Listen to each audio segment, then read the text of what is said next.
For decades, scientists searched the universe for another Earth, another blue dot, another familiar world, another place that looked like home. But what if that assumption was wrong? What if life in the universe doesn't look like Earth at all and never did? Welcome back to Dr. Malcolm. If you're fascinated by space, exoplanets, and the real science behind one of humanity's biggest questions, are we alone? Consider subscribing. New discoveries are forcing scientists to rethink everything they thought they knew about alien life. And today's story is one of the biggest shifts yet, because something has changed, not just what we're finding, but how we're looking. For most of modern astronomy, the search for alien life followed a simple rule. Find planets like Earth, rocky, temperate, orbiting sun-like stars. With liquid water on the surface, it made sense. After all, Earth is the only planet we know that hosts life, so scientists built telescopes, missions, and theories around that assumption. Mars, Europa, Enceladus, Earth-like exoplanets, but the universe had other plans. In the last 30 years, astronomers discovered something astonishing. Planets are everywhere, but most of them don't resemble anything in our solar system. Super-Earths, mini-Neptunes, water worlds, planets orbiting red dwarf stars. In fact, Earth-like planets are not the most common type. And that created a problem. If life only exists on Earth-like worlds, why does the universe mostly make other kinds of planets? Then came a quiet revolution.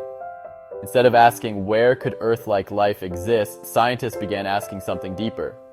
What does life actually need? Not forests, not continents, not blue skies, but chemistry, energy, time, stability.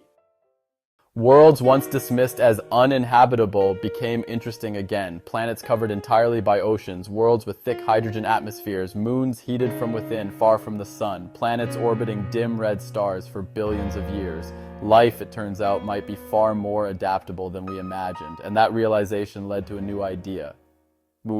Here's the key shift.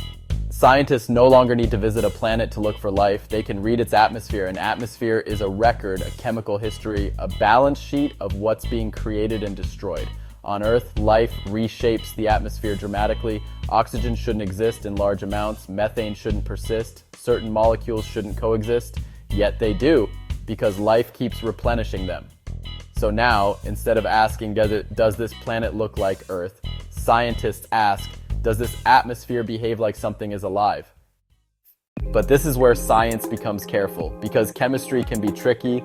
Some molecules can be produced by volcanoes, others by sunlight and radiation, others by processes we don't yet understand. That's why no single molecule is enough.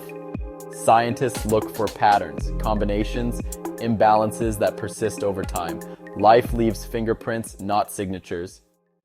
Recent observations have done something unprecedented. They've shown that we can now measure exoplanet atmospheres, detect carbon-based molecules, compare them across multiple worlds, re-observe planets to verify results.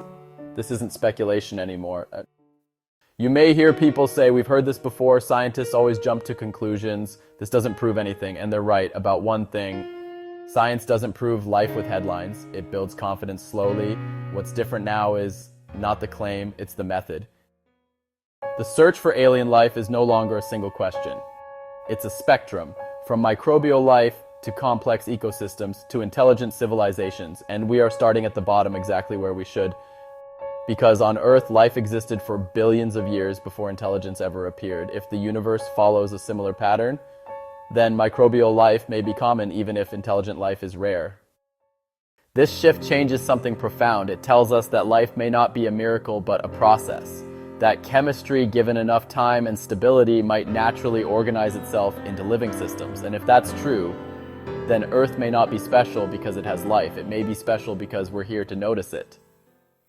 For the first time in human history, we're not just asking if life exists elsewhere. We're building the tools to find out, quietly, carefully, honestly, and the universe is beginning to respond, not with signals, not with visitors, but with chemistry whispering across light years. If you want to follow the discoveries that are reshaping how we understand life, the universe, and our place within it, subscribe to Dr. Malcolm. Because the search for alien life isn't ending, it's just beginning to make sense.